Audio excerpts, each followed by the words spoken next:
Hello out there to all you fellow readers and or collectors.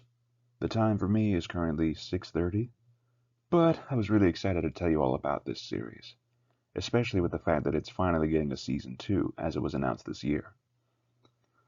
So, I am going to talk about one of my personal favorite series that I kept up with to this day, and I'm currently on book 8 of this series, and I'm hoping that this will be the start of a little mini-series to talk about each book in detail.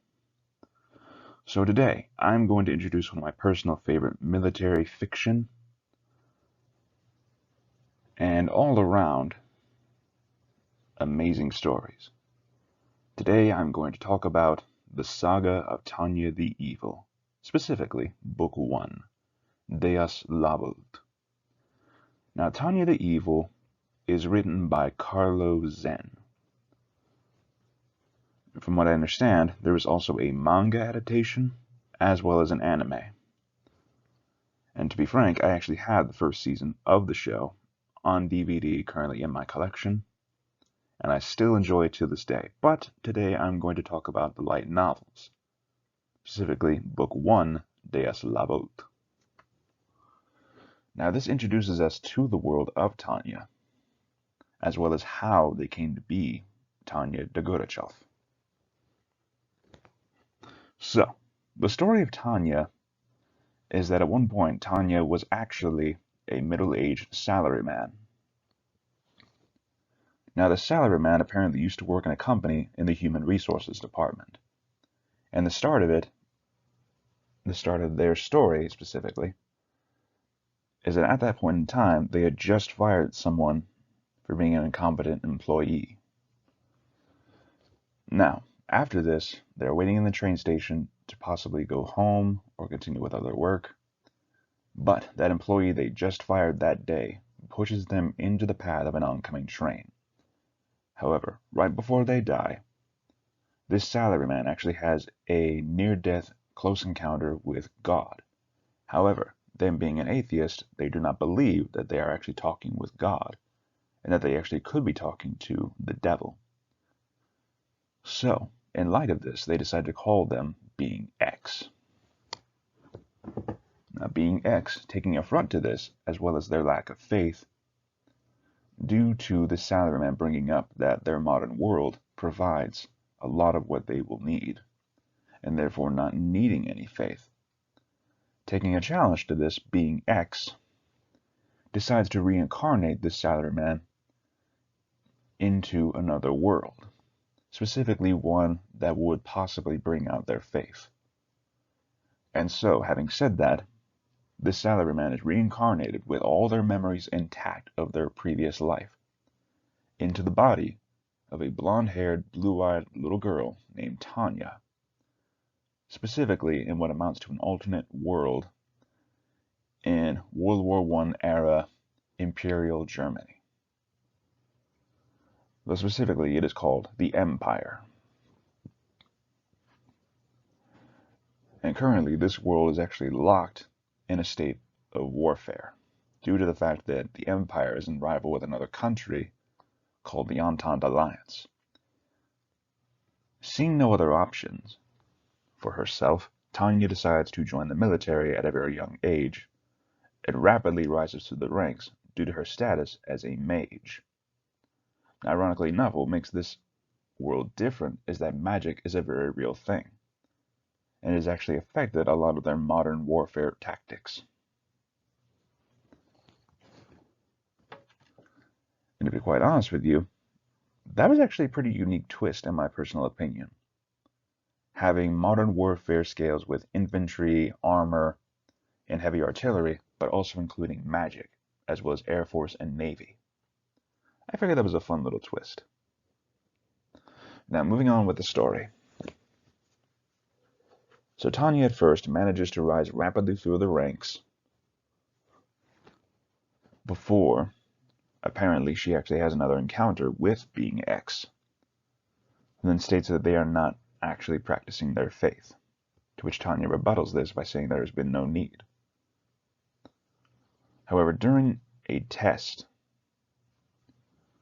to deal with a new computation orb. That is a type of orb that allows a mage to fly, do advanced calculations, as well as concentrate spells.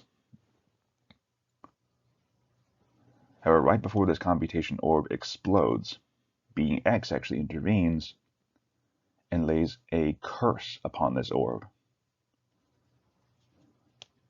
So that in order for Tanya to actually use it, she has to pray to be able to unlock the full power of this orb. However, by doing so, it acts kind of like a drug for her.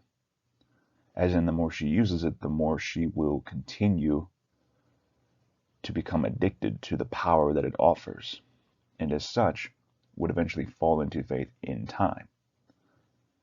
However, Tanya is a very unique character in my opinion, because she views herself as a peace-loving humanitarian, but really exhibits a lot of sociopathic and possible psychopathic tendencies, such as her detachment from human morality. Or rather, I should say, she approaches it in the scope of a businessman or salary person, like they did in their previous life, seeing every human being for what they would offer her, as well as their potential worth. And I gotta be honest with you, I actually found that viewpoint fascinating to see. That kind of detachment to other people, viewing them based on their value in her eyes. I find that very fascinating. Now, the best part about this is that the action is really good, the story is very gripping as it presents itself in a kind of third, yet also first-person point of view, depending on the characters. Because not only is there Tanya, but there is also the general staff, consisting of General von Zator, General von Rudersdorf, and of course Colonel von Lurgan, all of whom play a unique role throughout the series, and eventually actually become more spotlight characters in their own right. As while the general staff discusses the overall strategy and what is going on with the Empire and their struggles against this other country, Tanya provides the more frontline experience.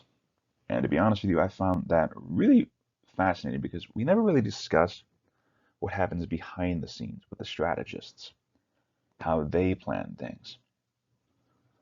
And the shifting of different opinions and different viewpoints really offers a unique taste to this military fiction. Now, to all of you who are interested in a military style fiction that is more boots on the ground, really just gets down and dirty on the front lines, as well as also discussing what happens in the background in the home country, I definitely recommend picking this up, especially if you're interested in a more darker isekai series from the normal ones. Now, there is also a manga adaptation, and I might address that later on in another video, as well as the anime. But for now, I'm content to tell you all about this one. So in conclusion, I would give Tanya Book 1 an overall score of 10 out of 10 for a good introductory piece to the world of Tanya, as well as also giving us that first head dive look into both a character study of those with sociopathic issues as well as psychopathic tendencies. And I also really like how it challenges the ideals of individual freedom or simply bowing to a different religion. I honestly personally enjoyed this one. Definitely will be excited to review the next few books later on, probably in greater detail than this one. But again, I state that I would give this one an overall 10 out of 10 for an immersive story, and I look forward to telling you all about the next ones in another video. Thank you all for listening. If you feel that you like this one, feel free to like, comment, or subscribe. Thank you all for listening, and have a good day.